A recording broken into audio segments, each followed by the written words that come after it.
साथियों, मैं हरिकेश्वरम सशक्त भारत चैनल से।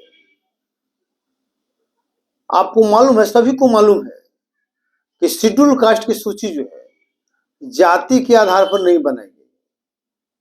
उसका आधार सिर्फ और सिर्फ अस्पृश्यता रहा है। तो जहां के लोग अस्पृश्य माने गए थे, अस्पृश्यता का व्यवहार जिनके साथ था वही शेड्यूल कास्ट थे, और जिनके साथ अस्पृश्यता का व्यवहार नहीं था वे शेड्यूल कास्ट नहीं थे। चाहे वो किसी जाति के हो, उससे कोई मतलब नहीं था, चाहे किसी धर्म का हो। तो इसमें मान लें हो गया कि एक ही जाति, आप देखेंगे कि एक ही जाति एक जगह शेड्यूल कास्ट में है और दूसरे जगह उस शेड्यूल कास्ट में नहीं है। तो इससे प्रमाणित होता है कि जाति के आधार पर शेड्यूल कास्ट का लिस्ट नहीं है। पहला तो ये हो गया। दूसरा ये है कि अगर माइग्रेट होकर एक जगह से दूसरे जगह को जाकर बस जाता है तो शेड्यूल कास्ट के स्टेटस पर क्या प्रभाव पड़ता है, ये एक मान लीजिए कि विचारणीय बिंदु वो है, और सभी लोगों को इस तरह से बात आती है और हमसे पूछा जाता है कि सर इस संबंध में क्या होगा। जैसे उदाहरण के तौर पर आप देखेंगे कि बिहार में धोबी शेड्यूल कास्ट में है, वही कर्नाटक में नहीं है, वही बंगाल में नहीं है। बंगाल में, पश्चिम बंगाल में मलाह जो है शेड्यूल कास्ट में है और बिहार में नहीं है। तो अगर ये मान लिया होगा कि अगर बिहार का धोबी शेड्यूल कास्ट में है और बंगाल में शेड्यूल कास्ट नहीं है, अगर बिहार का जो शेड्यूल कास्ट धोबी है वो जाके बंगाल में बस जाता है, या मान लीजिए कि बंगाल का मल्लाह जो है बिहार में आकर बस जाता है, माइग्रेशन दोनों का रोजी रोजगार के लिए और भी किसी कारण से उसका माइग्रेशन होता है, तो उस परिस्थिति में दोनों के अनुसूचित जाति के स्टेटस पर क्या प्रभाव पड़ेगा। एक तो ये हुआ।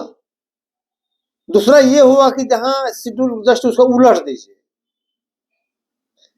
जिससे बिहार का मल्लाह बंगाल में जाके बस जाता है और बंगाल का धोबी बिहार में आकर माइग्रेट करके बस जाता है, तो ये दोनों शेड्यूल कास्ट माने जाएंगे कि नहीं माने जाएंगे। तो ये प्रश्न हो गया कि एक तो ओरिजिनली जो शेड्यूल कास्ट है वैसे जगह पर जाकर बसता है जहां उसकी जाति शेड्यूल कास्ट नहीं है, और दूसरा उदाहरण ये है कि ओरिजिनली वो शेड्यूल कास्ट है लेकिन माइग्रेशन के द्वारा ऐसे जगह पर जाके बसता है जहां उसकी जाति शेड्यूल कास्ट नहीं है। तो उस परिस्थिति में उनके शेड्यूल कास्ट स्टेटस होने नहीं होने का क्या मानने पड़ेगा। तो सिंपली बात है कि जो ओरिजिनली शेड्यूल कास्ट है, मतलब जिस स्टेट का ओरिजिनली है और वहां उसकी जाति शेड्यूल कास्ट में है, तो वो शेड्यूल कास्ट रहेगा, उसका शेड्यूल कास्ट का स्टेटस बरकरार रहेगा, भले चाहे वो किसी भी स्टेट में जाकर बस जाए, वैसे जगह बस जाए जहां उसके जाति के लोग शेड्यूल कास्ट का स्टेटस नहीं है वहां। इसके बावजूद भी उस व्यक्ति को, क्योंकि ओरिजिनली शेड्यूल कास्ट है, इसलिए वो उसका शेड्यूल कास्ट का स्टेटस बरकरार रहेगा।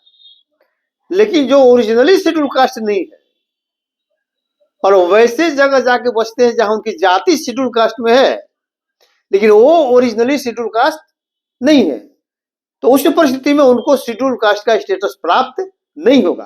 क्योंकि ओरिजिनली आप शेड्यूल कास्ट नहीं है, इसलिए शेड्यूल कास्ट का दर्जा आपको प्राप्त नहीं होगा, स्टेटस आपको प्राप्त नहीं होगा।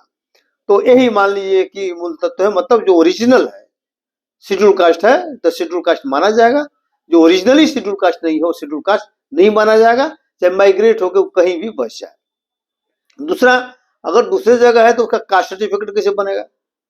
आप जैसे मान लीजिए कि बंगाल का आदमी मतलब कि ये मल्लाह जो है आके बिहार में बस गया और चाहता है कि हमारा कास्ट सर्टिफिकेट, हम तो शेड्यूल कास्ट है, तो शेड्यूल कास्ट का सर्टिफिकेट बिहार में कैसे बनेगा।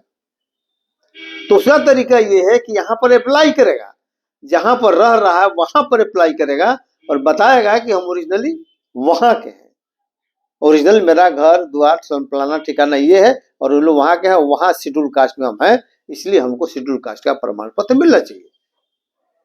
तो वो उनके आवेदन को भेज देगा ओरिजिनली जहाँ के हैं वहां पर, और वहां से जांच पड़ताल करके आएगा यहाँ पर, और उसी के आधार पर यहाँ पर कास्ट सर्टिफिकेट बन जाएगा। यही मान लीजिए कि है। तो साथियों आज इतना ही, फिर आगे अगले कड़ी में इसी से संबंधित अन्य बिंदुओं पर बात होगी। जय भीम, जय भारत, जय संविधान।